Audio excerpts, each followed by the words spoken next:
he built by straw and mud and wood, not by bricks. The church began to grow, and the believers began to be persecuted from their families. They used to come to our house, and they stayed in the pastor's house because they have nowhere to go. I remember when I came back from the school,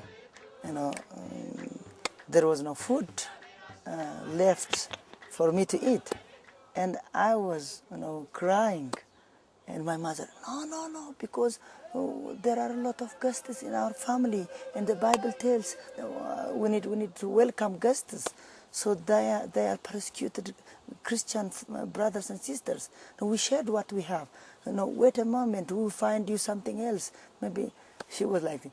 And even when they stayed, we gave our bed, and I sleep in a box, in a box where we put our clothes, and wooden box. I used to sleep there, and in the middle of the night, I fall down to the ground, and for me, that was not a good way of life. Rather, I would like to be an engineer, a medical doctor, a pilot, so that I can live a good life. That was the reason why I ran away in those early to live for myself. And later on, I sometimes used to say, Father, God, I want to be a Christian. To be a Christian is good, but I don't want to be a minister. Bless me, then I will give my tithes and offering, and I will bless others, but leave me alone. I don't want to be a minister. I don't want to be a poor. It was bad. Now I believe to be a servant of the Lord is not. It doesn't mean that you will be a poor, because the Lord that we are serve is a God of blessing. He blesses, and I saw how the Lord provides me and my parents miraculously. Now, if I see it when I see it into different angle with the spiritual eyes, it is an honor to be a pastor or to be a pastor's son. But when I turned 17, 18, 19 years, I joined youngsters and friends, who was very funny. They laugh loudly. They a bit different than me. When I saw them, I said, "Wow, these people are funny. Why don't I join them?" I joined them, thinking that they have got the real joy. But later on, I found out that the joy, the laughing, the giggle that they showed me was false, not genuine. And with them, I began to smoke cigarettes. I began to drink a local beer with them, and there is a local drug. It is a leaf, a kind of leaf. We call it chat. And I used to chew also that local drug. So I was messed up, and everything was bad against me.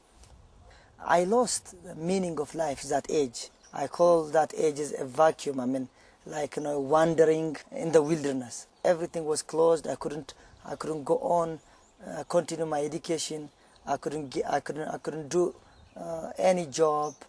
So my father always keep rebuking me by the word of the Lord, with love.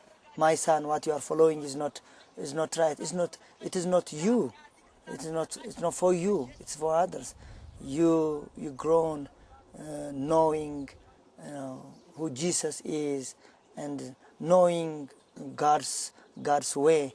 How come you turn around and you do all these things? Look, my father, he was keep telling me, I'm a pastor. I am pastoring many youngsters in the church. But now this is not good, even for my ministry, even for the name of the Lord. Please, son, come back to the Lord. He was keeping trying. And even sometimes I came late to home drinking, and I went straight to bed. Then I remember my father and mother come, and they lay their hands softly so that they may not waking me up, and lay their hands upon me, and quietly I hear them praying, Father, please turn him back to you. And I believe their prayer brought me back to the Lord again. I had no any progress in my life. I didn't continue my education in a college, and during that time there was a communism in this country, and the communist government wants me to go in a military. I went to go to the military as a boy, as a young, but my families and all the whole church were praying for me. And I remember when I was in a military training center, I went to the bush by myself, and I knelt down and I stretched my hands towards heaven, and I closed my eyes, and I began to call the name of the Lord, and I said, now come down and help me, take me out from this military life. Then I will give my life to you, and I will continue to serve you like my father. And miraculously, I became exempted from the military, and I came back home in Gondar. But it was hard for me to continue as I promised. And my father used to tell me what he wanted me to be, and he wanted me to succeed him in the ministry.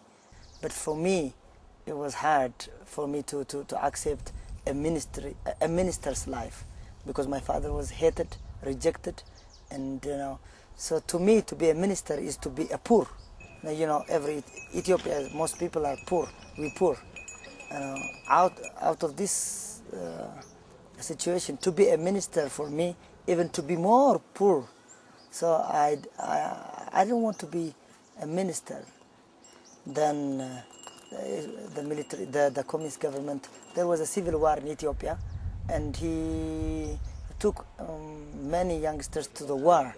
So for the second time they want to take me. Then I went as a refugee, crossing the border to Sudan. So I was a refugee there, but I got sick then, cerebral malaria. Then people took me back home, thinking me to be buried in my own country. So when my family saw me and I was sick, I didn't eat for a long time, sick, and I lost my mind also, and nearly dying. So they prayed. Christians come together, my families, they prayed for me.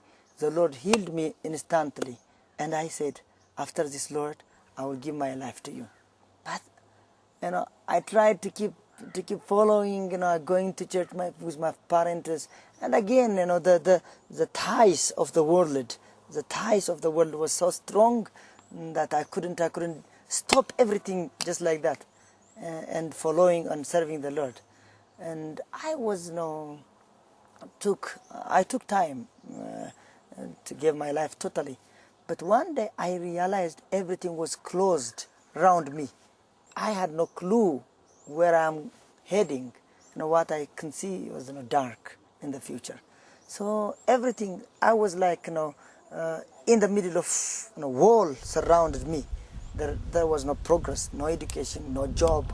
I was spending my life in vain. So